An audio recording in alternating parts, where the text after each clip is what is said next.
Falar com crianças, pra gente, não é uma coisa difícil. A gente encontra muito mais resistência em ouvir coisas que a gente tem a falar da parte de adultos. E geralmente da parte de homens, porque as mulheres, a gente tem situações e histórias de que aconteceram com a gente em apresentações de mulheres que você vê pela postura que são mulheres extremamente oprimidas.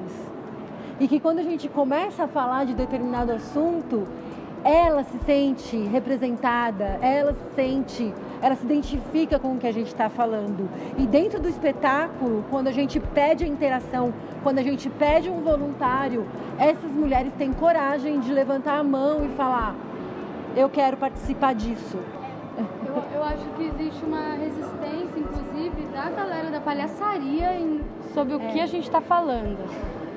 Existe um lugar já, pra que falar isso de palhaço? Será que é o palhaço que tem que falar isso? Será que é a máscara da palhaça que representa isso?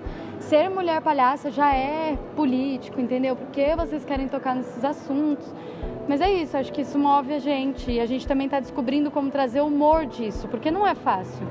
Não é uma coisa que... A gente não tem representatividade nesse lance. A gente não tem alguém que a gente olhe e fale: nossa, a gente pode ir por esse caminho. A gente está descobrindo o caminho juntas, mas e, às vezes batendo a cabeça, sim, mas a gente não sabe. E talvez pode ser que daqui a pouco a gente fale: ah, talvez não fosse por aqui, é por ali.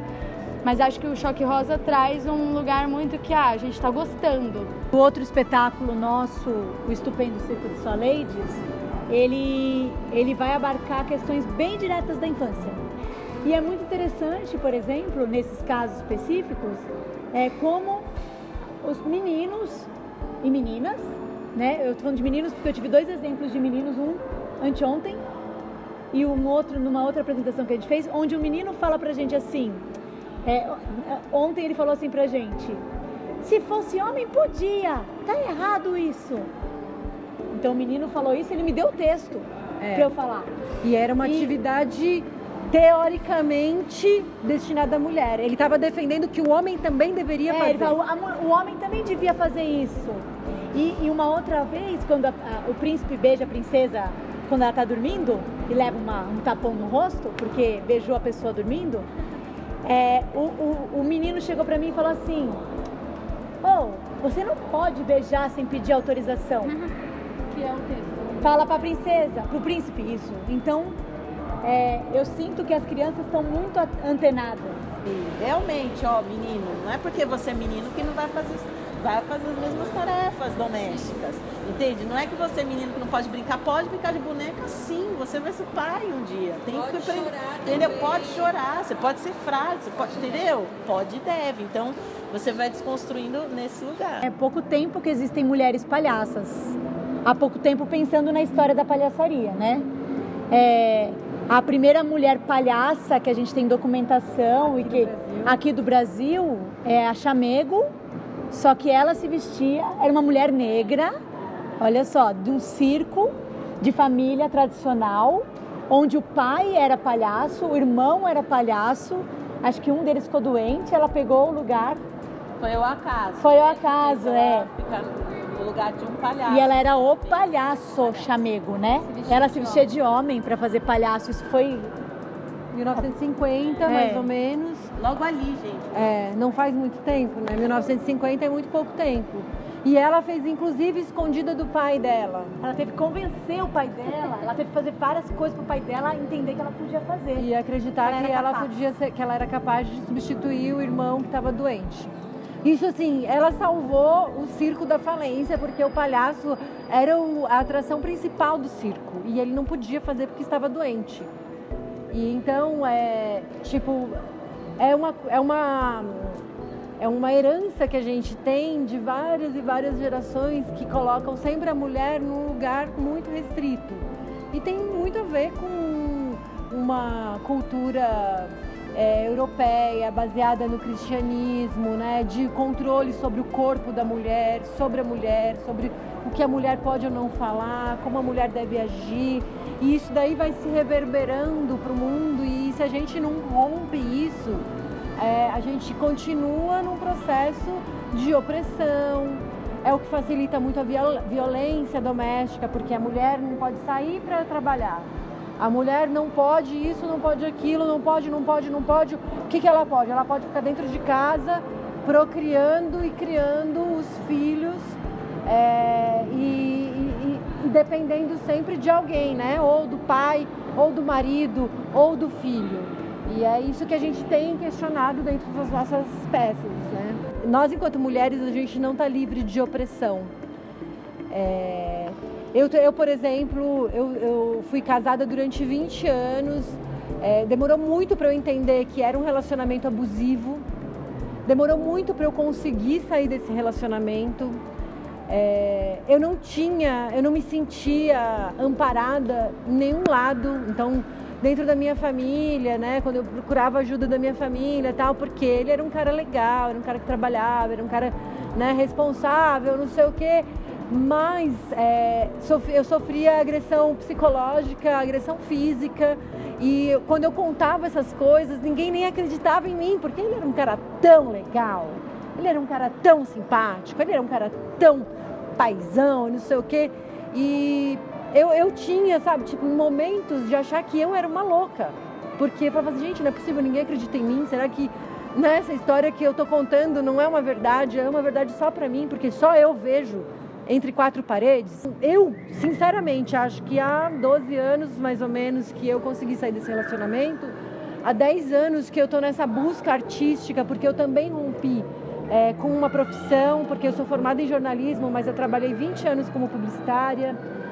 Então eu fui rompendo algumas amarras, né? Então, primeiro do casamento, depois da profissão e depois de outras histórias, para conseguir ser artista e dentro do meu trabalho artístico falar coisas que me tocam e que eu acredito que muitas mulheres se identifiquem. Aí eu me sinto uma sobrevivente, mas eu sei que todo dia é uma batalha nova. O meu relacionamento, eu sou lésbica, né? A gente é casada. Mas eu já fui casada com um homem, 11 anos. Hoje a gente é muito amigo, né? Somos amigos. Mas durante o relacionamento eu me vi em várias situações onde eu fui absolutamente oprimida, assim. A gente é culturalmente instituída e estimulada a continuar sendo assim. Por exemplo, eu vou dar um exemplo muito simples de como eu aprendi a dirigir. Eu precisava dirigir, porque o pai dele falou, não, você precisa dirigir para ajudar ele. Porque ele bebia e eu ia dirigir, então, como se eu não bebesse. Okay. Aí ele me ajudou a tirar a carta, mas quando eu ia dirigir junto com ele, ele gritava tanto do meu lado que eu me sentia completamente incapaz. Até que um dia eu falei, não, eu vou dirigir sozinha. Você fica aí, que eu vou dirigir sozinha, mas você vai bater o carro. Se eu bater o carro, eu bati o carro. Vou bater o carro. Não tem problema. Aí eu comecei a ter coragem, mas isso demorou, acho que quase uns 5, 6 anos depois que eu tirei a carta para eu começar a achar que eu podia dirigir. Porque sempre me falaram que mulher não sabe dirigir, mulher não é burra. E ele me estimulava nesse lugar. Ele me deixava com medo. Sobrevivi, sei dirigir. Sabe dirigir. Sei muito. Dirijo pela América Latina. Vem me ajudar a estacionar que eu dou porrada. A arte me salvou, né? Eu venho de uma família da periferia, uma família que teve muita questão com pobreza, enfim, coisas assim que, né, a gente como brasileiro entende bem, né? Então, morei nos lugares sempre mais periféricos. E o meu pai, ele era alcoólatra e também praticava muita violência doméstica, né? Então, eu acho que essa relação também de ter essa força de sobreviver e sabe, e olhar para a mãe como um grande exemplo, cada vez mais um exemplo de força, de garra e de trabalho. Minha mãe sustentou a minha casa assim, muito, então ela foi um baita exemplo da minha vida. Ter a escolha de fazer arte é um privilégio, mesmo vindo com essa dificuldade toda, né? Porque eu tive muitos amigos que não conseguiram, pessoas talentosíssimas que não conseguiram, né? Porque na periferia a realidade é outra, a gente precisa fazer outras coisas, né? Porque senão a gente morre de fome mesmo, e muitos amigos meus morreram, né? Então aquela situação assim que a gente fala, pô, eu tenho um privilégio de estar aqui hoje, né? Então, assim, essa força com certeza veio dessas mulheres e de entender que o primeiro grande estopim dessa força foi perceber o quanto meu pai estava errado, enquanto tinha alguma coisa que ele falava que era totalmente errada, que era dizer que eu não podia, era falar que eu não podia o tempo inteiro. E eu falei assim, mas por que eu não posso fazer as coisas? Se eu vejo que eu tenho capacidade de fazer. Então, eu estudei muito, eu fiz tudo muito. Então, parecia que era muito essa figura do patriarcado, que hoje em dia ele está um pouco mais resolvido na cabeça dele, mas ele ainda traz muito do machismo, desse lugar assim de opressor da família, né? Mas ele, com certeza, mesmo fazendo esse papel, ele me ajudou, né, a ter força para poder fazer o que eu faço hoje. Então, essas figuras que, infelizmente, também maltratam os nossos pais, né? Porque, com certeza, o meu pai, acho que ele não precisava ser essa pessoa rude a vida inteira, né? Tanto que a vida, hoje em dia, cobra, né? Então, você coloca na balança e você fala, espera aí. Eu acho que o machismo e todo esse patriarcado, ele é ruim para os homens também. Há muito pouco tempo que a gente consegue viver do que faz como artista. E também é uma coisa muito instável. E é instável. A gente não sabe o dia de amanhã. Ser sobrevivente, para mim, é vislumbrar liberdade.